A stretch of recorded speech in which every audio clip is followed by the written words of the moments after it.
The 2025-26 season started with hope at Liverpool. Fresh faces, new energy under manager Arne and a club that had recently enjoyed success. Yet as months passed, things went wrong. Once dependable results became unpredictable. Wins turned into draws, defensive lapses, attackers misfiring, and a side once feared became uncertain. Media and fans began to whisper, was this just a bad patch or the start of something deeper? The inconsistency on the pitch gave way to instability off it, and at the heart of that instability was one man, Mohammed Salah. Salah was no ordinary player. Since joining in 2017, he had become a symbol of Liverpool's renaissance: goals, flair, leadership. Yet in recent weeks, for the first time in his Anfield career, he found himself repeatedly on the bench. 3 games in a row, not just a tactical substitution, total omission. After a 3-3 draw away at Leeds United, a result that exposed Liverpool's frailties once more, a team that blew leads and left 2 points on the road, the questions intensified. Why was their talisman not contributing? Why had he been dropped at all? Fans and media speculated, but behind the scenes, something more serious was brewing. And then came the interview. For more than 7 minutes, Salah spoke, calm, measured, but devastating. "I've done so much for this club over the years, especially last season," he began. Then words that will echo around Merseyside for months. "Now I'm sitting on the bench and I don't know why. It seems like the club has thrown me under the bus." His tone wasn't anger, it was disappointment, disbelief. He didn't stop there. Promises made to him in summer, he said, had gone unfulfilled. His relationship with the coach, once strong, had collapsed. While still professing love for the club and its fans, Salah made it clear. He felt unwanted. He felt betrayed. These weren't the words of a man acting in heat-of-the-moment frustration.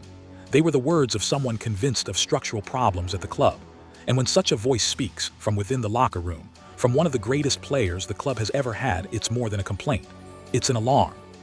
The reaction was immediate, intense, and unforgiving. The head coach acknowledged that, after the interview, he had no clue whether Salah would ever represent Liverpool again. Within days, the club excluded him from their traveling squad for a crucial Champions League fixture. It was a clear message. The club was protecting itself, drawing a line under what had become a public relations disaster. Former players and pundits condemned the outburst. Some said it was a betrayal, that a legend was throwing a grenade into the team at a time when the club could least afford distraction. Others pointed out that the club's problems go far beyond one player: poor defense, shaky tactics, inconsistent performances across the squad. Among fans, the reaction has been split, bitterly so. There are those who feel for the man who sacrificed 8 years to the club. There are those who believe no player, no matter how great, should ever put the club's internal issues on display, especially not in a public interview. On Reddit, one fan wrote, "This is such an exceptionally sad, depressing turn in Mohammed Salah's Liverpool story. Crisis feels a soft description." Another questioned the timing. "He's not wrong, but the way he expressed it was completely wrong." Suddenly, it wasn't only about football anymore. It was about loyalty, legacy, identity, what it means to wear the Liverpool shirt. The Salah crisis is a glaring symptom, but at its root lies something far bigger: a club struggling to reconcile glory with modern pressures. Tactically, Liverpool seems confused. The changes under Arne, incoming players, shifting formations, all contribute to an identity crisis.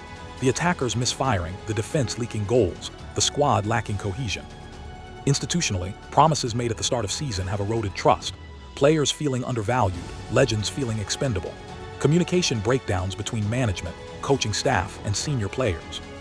When a club of Liverpool's stature can treat a legend like a scapegoat, or feel it has to, one must wonder, how deep does the rot go? And more importantly, can it be fixed before the legacy is irreparably damaged? Mohammed Salah could have stayed silent. He could have waited until the season's end.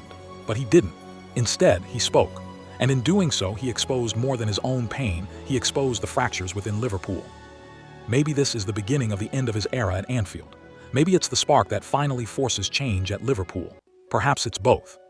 What remains certain is this: Liverpool is at a crossroads. The path ahead is unclear. Fans wonder if the club they love, built on unity, on trust, on shared sweat and glory, can regain its soul.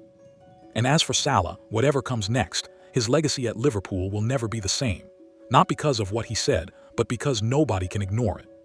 Because sometimes truth hurts. And in football, as in life, silence only lasts until someone decides to speak.